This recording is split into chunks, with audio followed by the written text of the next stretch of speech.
तिळगुळ घ्या आणि गोड बोला हे दिवस आलेत। त्यामुळे या दिवसामध्ये तीळ आणि गूळ दोन्ही पदार्थ उष्ण ते एकत्र खाण्याचे हे दिवस। पण यावेळेला तिळगुळ खाताना सावधगिरी बाळगायला पाहिजे हे सांगण्यासाठी हा व्हिडिओ आहे। कारण तिळगुळ कितीही आवडला तरी हे कॉम्बिनेशन ज्यांना त्वचा विकार ऑलरेडी आहे अशा लोकांनी खाण्यासाठी अत्यंत सावध राहायला पाहिजे। कारण दोन्ही विकार वाढवणारे आणि रक्तप्रदोष म्हणजे रक्तामध्ये दोष निर्माण करणारे असे हे पदार्थ आहेत। त्यामुळे ज्यांना एक्झिमा आहे किंवा सोरायसिस आहे किंवा शीतपित्त म्हणजे अंगावर ॲलर्जी उठण्याची सवय ज्यांना आहे त्यांनी तिळगुळ खाताना सावध राहायला पाहिजे।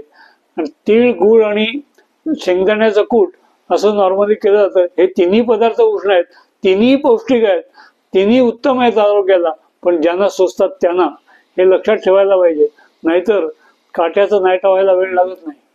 त्यामुळे या दिवसामध्ये कोणाला थोडेसे फोड येणं किंवा स्किनवर खाज येणं, हातापायाची आग होणं किंवा लघवीतला जळजळ होणं अशी लक्षणं जर दिसायला लागली तर तिळगुळ पहिल्यांदा कमी करायचं।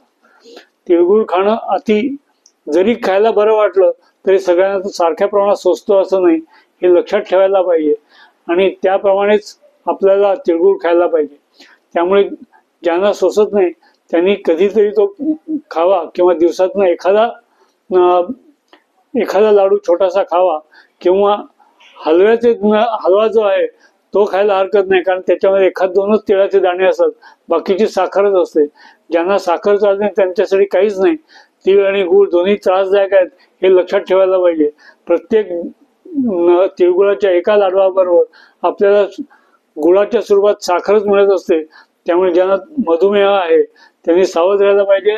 त्याचबरोबर हा तिळगुळ जो आहे हा काही वेळेला मलबद्धता पण करतो। त्यामुळे काही जणांना हा क्वचित कॉन्स्टिपेशन करणारे असू शकतो, काही वेळेला पोटामध्ये गॅसेस करणारे असू शकतो। त्यामुळे तिळगुळ हा कितीही छान वाटला तरी सगळ्यांना सारख्या प्रमाणात मानेल असं नाही, हे ध्यानात ठेवायला हवं। आणि हे समजण्यासाठीच हे व्हिडिओ सबस्क्राईब करा आणि शेअर करा, लाईक करा। थँक्यू।